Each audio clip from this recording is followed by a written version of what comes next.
you got to understand, they're small things. Like, am I meeting you at your place? Or are you meeting us at the hotel? That's true. You were like, sure, can I crash at your place? Sounds I said, these couches, you will not enjoy sleeping on my couches.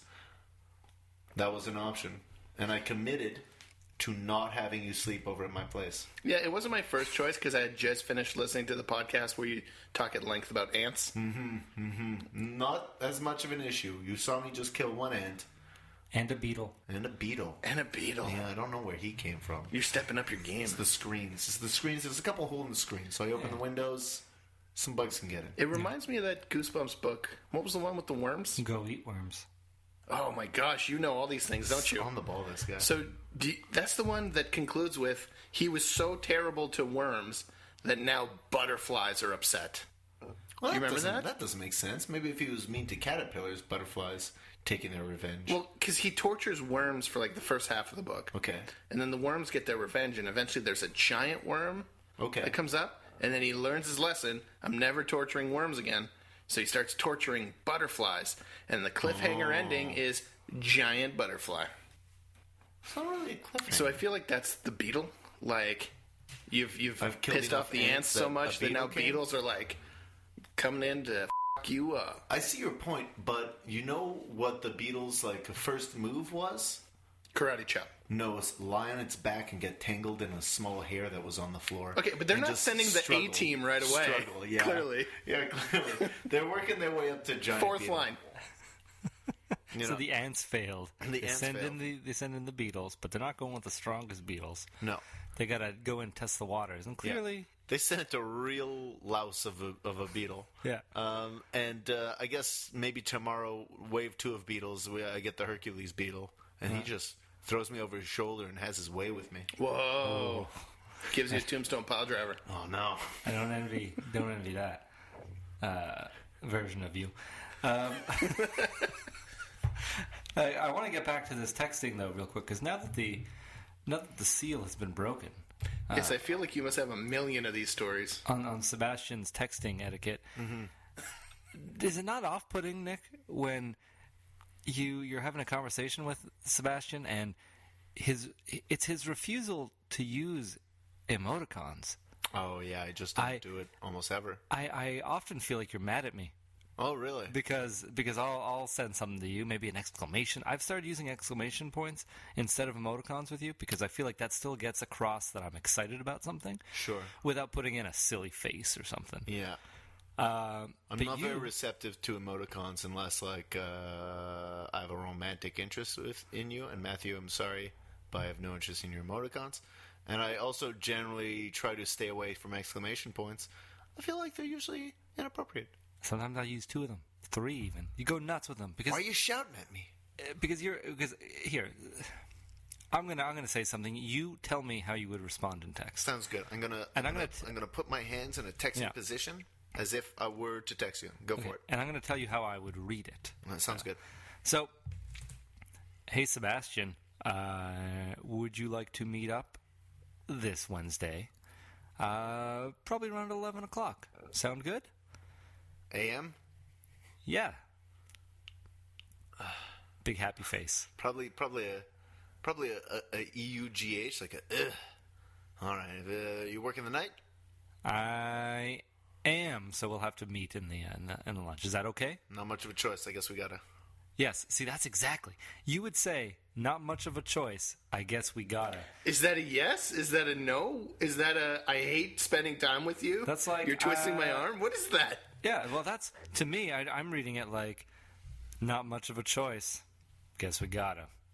And I'm thinking like, well, he doesn't want to spend time with me. I don't think that's how he feels. But how am I to know without a smiley face or a slanted mouthed face? You know. See, now I'm not being sarcastic. I'm not like, I guess we gotta. But I know we have a show to do. And the train keeps rolling. This is episode number 22. Yeah. This is nearly 4 months of uninterrupted service from yours truly at Cadeau and Janko. Wednesdays at lunch. Yeah. Burger edition. And we got to stay on track. And so maybe that's not the ideal time for me to record a podcast, but I guess we gotta. All right. So I've made a commitment. I think it's for time. Once in my life. I think it's time for an intervention right here, right now. If anyone listening to this has a text conversation with you where you are being non-committal, tweet the transcript of your most non-committal text to @Burger Edition on Twitter, and we'll see who has been the most wronged. And then they'll, I guess, have the opportunity to read that text on something. I would like to rebut this right away. Yeah. And say, hey everyone, grow a thicker skin. What, I gotta send little freaking hearts and monkey emojis so that you don't cry at night when I'm like, yeah, sounds good, it's a plan? What is that? Let's just go, okay, Sebastien isn't like texting with a cheery demeanor. Very flat, I'm not asking for all the bells and whistles, just a colon and like just a colon and like inverted bracket. That's it. I think he'd settle for a yes. Oh, okay, as a frowny face. Colon inverted bracket. Oh, maybe the other way. No, don't make frowny faces. That's making the situation worse. Okay. Make a little happy face. Show you care. Because I use brackets, but it's really just for asides. All right, but a little side note, as they were intended.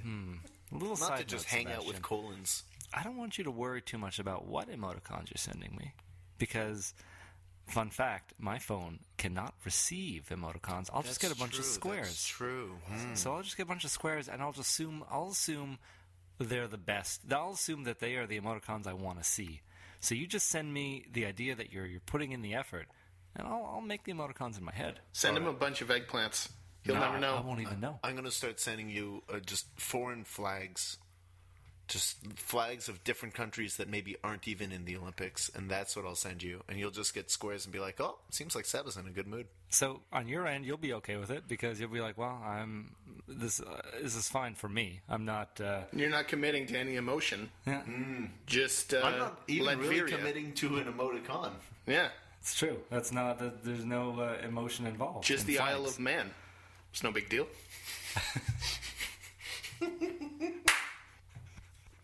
Just the Isle of Man. Either that or like a print icon. Maybe and then on his end, it'll read, yeah, I guess we gotta square.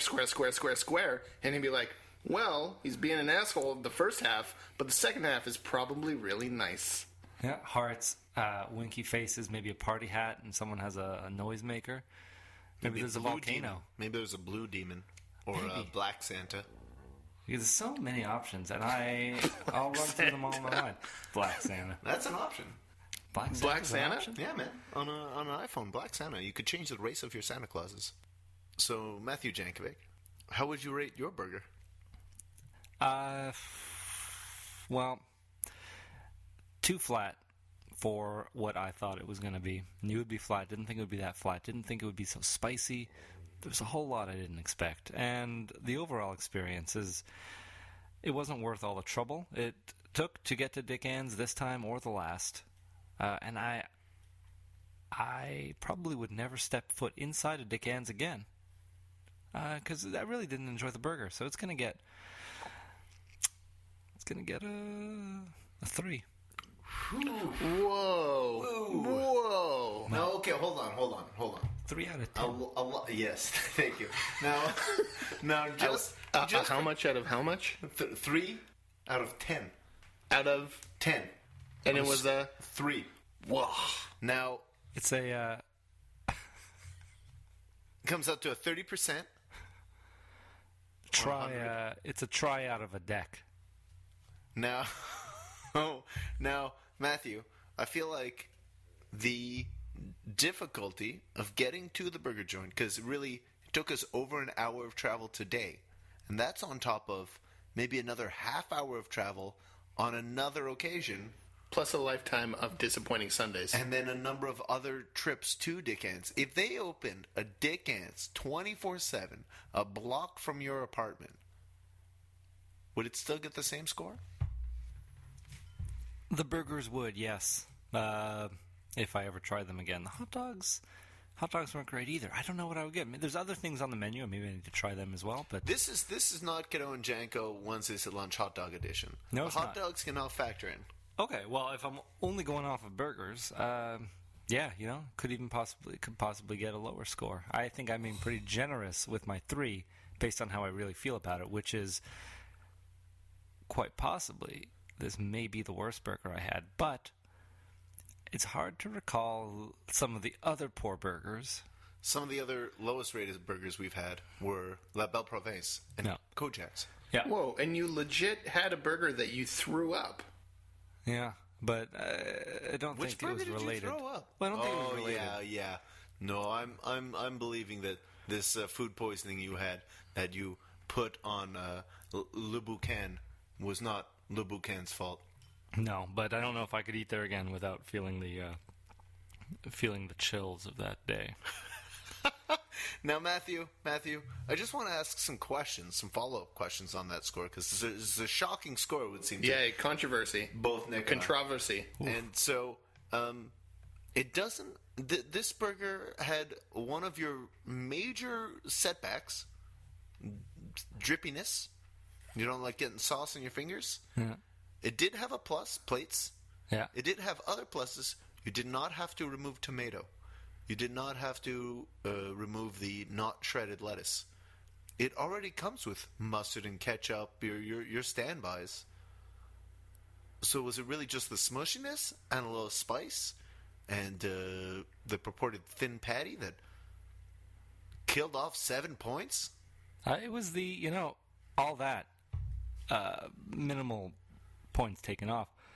For me, it was the taste. I did not like the taste of that burger. I didn't enjoy eating it.